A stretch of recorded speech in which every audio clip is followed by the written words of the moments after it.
Chrono crystals are the most valuable resources in the game, as it literally lets you summon for newer characters, which is the main attraction in this game. And because of this, players need to do their absolute best to preserve as much as possible, unless you got spare change. So in order to facilitate this process, I'll be listing the best ways to farm chrono crystals in Legends. This is an annual video I like to make covering all the possible methods and is meant to stay relevant throughout the year. So let's hop into it. So the first thing I want to cover is where you're going to get the majority of your chrono crystal, and it's the mission and events tab. Now you should probably be checking this events tab at least once a week, because that's when they update the game and drop new content. So for example, right now we have this infiltrate the Red Ribbon Army. This one doesn't specifically give CC, but maybe in the event that we'll go discuss in a bit, you'll see some challenges that will give you the events. But if we go here, Legends Festival special mission, you're gonna get these festival medals and you're able to get CC. So this is really where you're gonna get the majority of your CC. Matter the period in time throughout the year, this is where you're gonna get the majority of your CC. And usually this is tied to certain events that we're gonna be discussing in a bit. But these challenges, you just simply have to complete the events. For example, this one, co-op, if you complete co-op a certain amount of times, you get chrono crystals, 5, 10, 15, 20, and it keeps going until what, 60, I believe, 70. So that's a good way. And just missions in general. So you want to at least check this events tab once a week to make sure that you're getting as much CC as possible. And as well, you would want to do your daily missions, right? Because nowadays, daily missions are very, very important, because they kind of change it into a daily stamp rally. So if you check the sheets here, you get a certain amount of chrono crystals if you complete the daily challenges without missing one. The biggest aspect of that is not missing a day, because if you miss a day here, you're basically gonna have to restart your stamps here. So the big goal is the 14 days. So after every 14 days, this will reset. And once you hit that 14 day, you get 500 CC, and in total, you get 1,000 CC. So if you're someone that doesn't play the game often, at least try to log into the game and do your dailies at the very least, because you do not want to miss out on this 1k CC just for completing your daily missions. And then finally, we have the missions plan. You just have to complete the challenges that you have to do. This resets, I believe, every 2 weeks as well. A lot of the things resets every 2 weeks. This mission plan I have right now is the Battle Lovers plan. It's the one that gives you the most reward. But based on how much you play the game, you can decide on whether you pick the beginner one or the intermediate one. And then this is the advanced one. So I would obviously suggest you go for this advanced one because it gives you the most CC. But if, once again, you're someone that doesn't play the game too often, then you might want to go for the other two options. So like I mentioned, those missions are also tied to events. Like for example, the Red Ribbon Army that we discussed before has an event tied to it. You might want to finish those up and you can get some crystals from there. But events are another way you can get a lot of CC. But certain events that come back periodically that gives you CC is, for example, the Battle Gauntlet for you to get your Zenkai Awakened units. This will give you, I believe nowadays it gives you 300 CC. It used to give, I think, 700, but now it gives 300. So they did reduce that a bit, but the Battle Gauntlet overall is much easier to do. So that's one thing.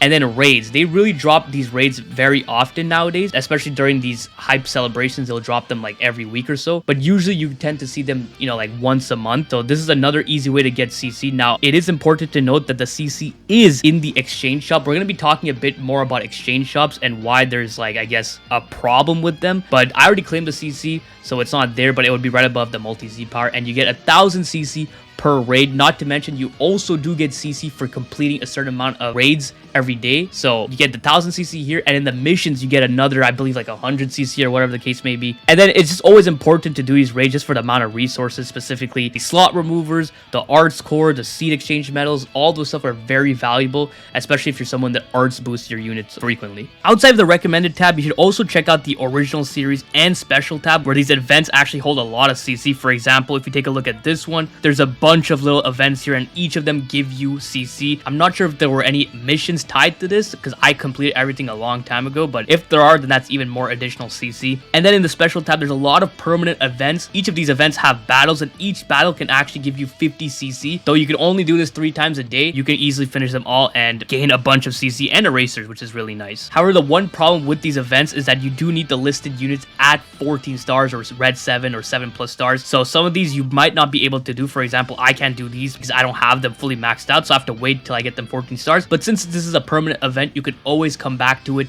whenever you do finally get those stars. So since we were touching up on exchange shops, I might as well go over to that next. So here we have the exchange shops, and this also is somewhere where you're gonna get a lot of CC. And like I mentioned, the problem with these exchange shops is you're not allowed to exchange for CC once you hit a CC limit, which is currently set at 20,000. Now, this used to be the case for CC that you'd buy in the actual in-game shop with actual money, but they increased that limit to 200,000 CC, but the limit for the regular free-to-play exchange shops are still set to 20k, which sucks, but basically they don't want people to hoard as much CC as possible, so they have this limit set for people that like to save up CC, which is, I guess, annoying for free-to-play players, but you can kind of understand why they would do this, because, you know, they're trying to make you spend as much money as possible, right? So they're gonna do these little, I guess, quote-unquote scummy tactics for you to not spend CC. But let's go into this exchange shop. For example, you have 100 CC here, and you can exchange it, right? So that's one. That's Legends Tuesday. We usually get that for hype celebrations. Treasure battle, I already exchanged. Oh, I still have some chrono crystals here, actually. So we're gonna exchange that, and we can get chrono crystals from this. This is tied to PvP, or I guess treasure battle PvP. So it's important to do that. And just various other exchange shops here. For example, this one is a permanent exchange shop that will replenish every time we get a new co-op, but you're able to actually exchange dual coins that you get doing co-op for CC. Now, I wouldn't really recommend it because the conversion rate is 1500 dual coins for 100 CC, which in my opinion is not worth it, because you can get a lot of other stuff. For example, once again, Arts Core and a lot of these unique equipments. Like, for example, if you happen to miss some of these unique equipments while they're in the co-op, you can easily obtain them from this, and a lot of these equipments are staple equipments for your teams, so that's what I would mainly spend dual coins on. Or you can just get Z power for powering up your units, especially the 1% sparking units. You can easily power them up. And overall, I think that's a lot more valuable than exchanging it for 100 CC. So there's a lot of ways you can get CC from exchange shop. The main one would be the raids. Unfortunately, I can't really show you because I've already claimed them, but the raids will always have that 1k CC in the shop for you to get. And then everything else is just small amounts of CC, but as you obtain them, they'll start adding up. Next, we move on to PvP. Now, PvP is also another option that you can get CC from. This is basically CC that you'll obtain bi-weekly, so every 2 weeks, and it's based on where you rank in PvP. Now, currently, I'm ranked top 3k, 2.4k, whatever the case may be. If you go to ranking rewards here, you can see that number 1 gets 1300, rank 2 to 100 gets 1k, top 1k gets 1k, top 3k gets 900, and it keeps going like that, right? I usually like to aim to rank around, 6 to 3k. Whenever there is a incentive to go for godly, I would go for top 1k to get that 1k, and then obviously only one person gets that 1300, which in my opinion is not enough for someone that ranks as the best in PvP. An additional 300 CC is not really enough. It should be double or even triple the amount, considering how much time it takes to actually hit rank 1. So this is one way to get it, ranking rewards. Now, this is only considering your ranking in the top world ladder. Next, we have the group ranking, which is basically the ranking of you compared to your group, because every PvP season you're put in a group of, I don't know how many members, I think like 100 or 200 members, and you get a ranking reward based on where you place there. So as you can see, rank 1 gets 500 CC, rank 2 300. Now, these rewards are set in place here, but it also depends on what kind of group you're in. Right now, I'm in Group S, which is mainly comprised of people that rank around in like the top 3k, but the highest rank is Group Z, and that's for people that are ranked in the top 1k. So it's a lot harder for people in Group Z to get their ranking rewards compared to people like me that are in Group S that can easily get this, because sometimes the other players might not be playing as much as me, someone that can actually make it into God rank but chose not to in the previous season. So it's kind of weird the way they have it set up, because someone in Group S can get more CC than someone in Group Z despite playing less PvP. It's weird, but it's how they have it implemented right now. So make sure you guys know what group you're in, and you can see how much CC you can get based off of your ranking in your group. Now, it's important to note that PvP is also tied to these missions as well, because the number of PvP matches you play and win, you're also getting rewards for that. Right now, we have this festival duel where you can get a bunch of coins and these Legends Festival medals, but if you take a look at the exchange shop where you can exchange those medals, you can also get chrono crystals from these shops. So that's an additional amount of chrono crystals on top of your ranking rewards. I've already claimed them, so I don't have access to them, but that's even more CC on top of the ranking rewards. So this is even more incentive for you to be playing PvP. So if we talk about ranking rewards from PvP, we also have to mention Tournament of Power, which is basically another game mode where you can get CC based on your ranking. Now, the way I like to play Tournament of Power is wait until you get all 25 energy you need, because you need to actually wait for the energy to stack. It kind of takes like 1 week or 2 weeks to get all the energy needed. But once I get that, I basically search up a guide on what teams to use, and I follow their guide to complete it. The person I like to watch is a YouTuber called Azdeek. He posts guides on Tournament of Power. He posts the path he takes and all the necessary tips and tricks to complete the board and be able to secure that nice 1k CC. So I'll be leaving a link to his channel for these Tournament of Power guides, because it is very, very helpful. But basically, if we take a look at the ranking rewards here, you can see that you get up to 100 CC based on your battle score. Now, 27 million is not a lot. So it's very easy to get that 100 CC. I usually end the season around 100 million battle score, so this is very easy for me to get. And with that 100 million battle score, I'm very easily able to get the highest amount of reward, which is the top 25% rank reward, which is 1k CC. But this also depends on what league you're in. You have to be in the top league to get this top reward,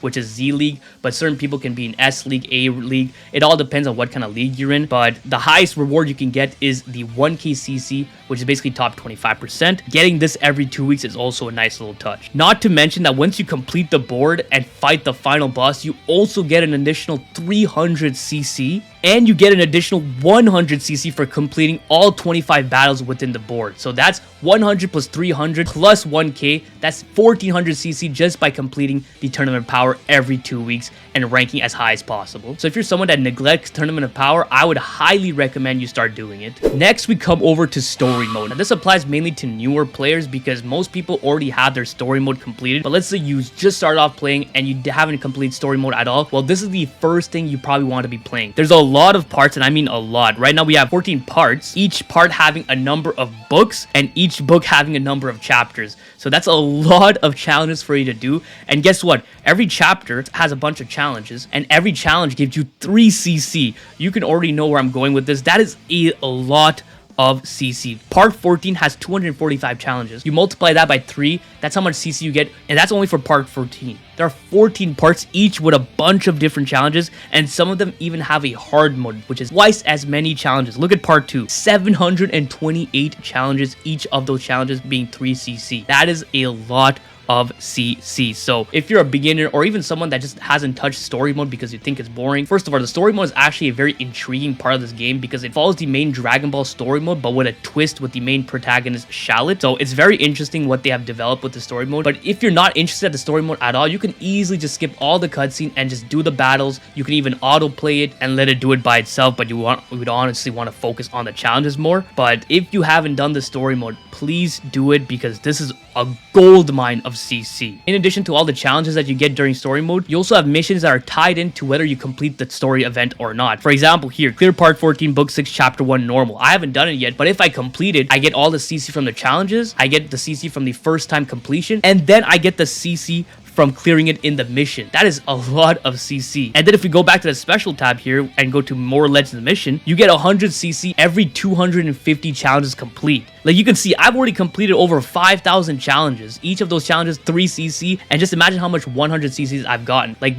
you have to understand how much CC this is. This is a lot. So once again, if you're a beginner, hop straight into story mode because you're not going to regret it. Next, we come over to soul boosting. We already know to get a character to their max potential, you need to soul boost them. This includes regular units as well as Zenkais that have additional soul boost panels. Now, this soul boosting aspect of getting CC only applies to quote-unquote newer players, because for older players that have already soul boosted a lot of their characters, you probably already ran out of missions that give you CC for soul boosting. For example, me, I don't have the missions available to me because I've completed all of them. But if you're not someone that has completed all of them, if you soul boost your characters, you get 10 CC every 100 to 200 boost panels that you soul boost. That is a lot of soul boost panels. And if I remember correctly, the mission continues all the way up to 200,000 boost panels. Once you've completed that, then the mission goes away and you're not able to get CC from it. But if you're someone that hasn't been soul boosting their characters and still has a lot to do, you probably want to start doing that and get that CC ASAP because you just might as well. I've pretty much soul boosted every single one of my characters with the exceptions of a lot of Zenkai units because I'm not going to be using them, and these 3 EX units I just happened to come across. So I'll just quickly show you the process of soul boosting because it's pretty easy. So let's take this EX cooler for example. Go over to soul boost here,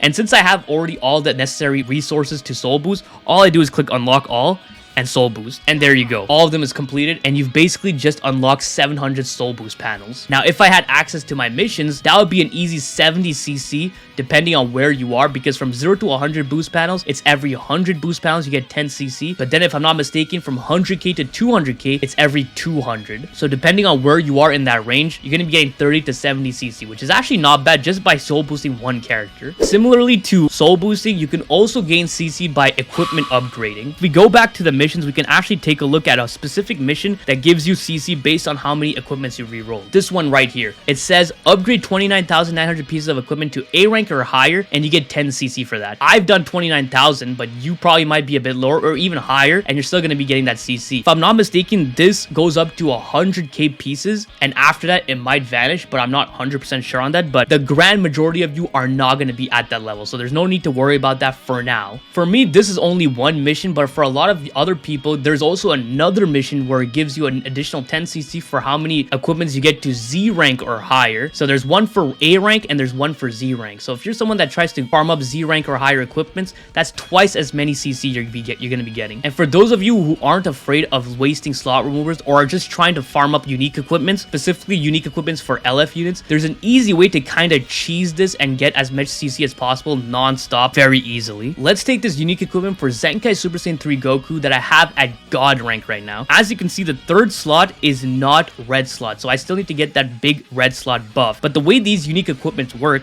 is that the rank of the equipment is only based on the first two slots. So once you get these first two slots at a high enough rank, this third slot is not going to affect that rank at all. So what you can do is you can get these equipments at Z rank, Z plus, or godly rank and simply re-roll the third slot. What that does is every time you re-roll that third slot, this will count as you upgrading an equipment to Z rank or higher, which means if I'm re-rolling the slot 30 times, that's me getting 30 Z rank equipments for that mission. So if you have an abundant amount of slot removers, you can very easily cheese that mission and just non-stop re-roll this equipment and complete that mission. I wouldn't highly recommend doing this because slot removers are pretty valuable, especially nowadays with these god rank equipments and them dropping so many good equipments, as well as equipment awakening being very garbage. I would save as many slot removers as possible and try to get maxed rank equipment for my main teams. So like I mentioned in the beginning, this guide is supposed to stay relevant throughout the year because a lot of these methods you can be doing this year round. The only thing that will be changing is the missions tab and the events tab because we'll be getting new events every week, which also comes with a lot of new missions. This is why I said it's important to constantly be looking at this events tab for new missions so that you don't miss out on any CC that you can potentially obtain. So I want to end this video off by discussing a Reddit user by the name of Lugiani that compiles a full list of all the CC that we get throughout the year per month. So I'll have a link to this in the description, but this has links to CC records for every single month throughout the year up until the most recent month, November 2023. So for example, let's take a look at it. Here we have a full breakdown on how much CC we got during this month. Now, if you look at the max amount of CC that you get for completing absolutely everything, the total is 20k CC. Now, this is actually typical for many of the months, but we're due to get even more CC this following month in December because we're currently in the Legends Festival. But there's also breakdowns for people that don't play PvP, that don't play TOP, or that just have more than 20k CC, so they'll be missing out on a lot of CC from the exchange shops. As you can see, you're missing out on 4k CC if you're above the 20k threshold, which is actually quite a bit when all things considered. If you don't play PvP, you're missing out on 5k CC, and if you don't play TOP, you're missing out on 3k CC. This is actually a lot of CC if you add all that up together. Now, if we were to take a look at a regular month like September, which is considered like the most driest period of the year, you can see we only got 16k CC, 14k if you're above 20k, 12k if you don't play PvP, and 13k if you don't play TOP.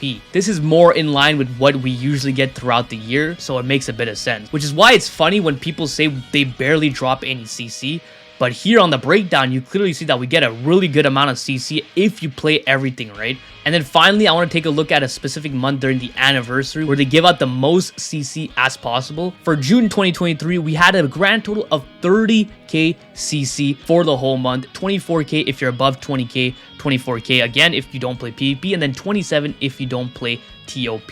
It just goes to show you how much CC they actually lock behind exchange shops, because during these celebrations we get a lot of raids and all those raid CC are locked behind exchange shops, unfortunately. So once again, huge shout out to Lugiani for compiling all these CC records, because I'm sure it took a lot of time. And like I said, I'll leave a link to all these records so that you guys can go look it out yourselves. So that's going to be pretty much it for this guide. Hopefully it helps out a lot of you guys, because I know a lot of people are always looking out for ways to get CC. So in this one, I just compiled a nice clean list of everything you can be doing to get as much CC as possible. And so at this point, all you have to do is get lucky in your summons and pray you pull the unit that you want. So I hope you guys enjoyed this video. If you did, please leave a like and don't forget to subscribe. That's it, so important, so don't forget. Alright, have a great day. See ya.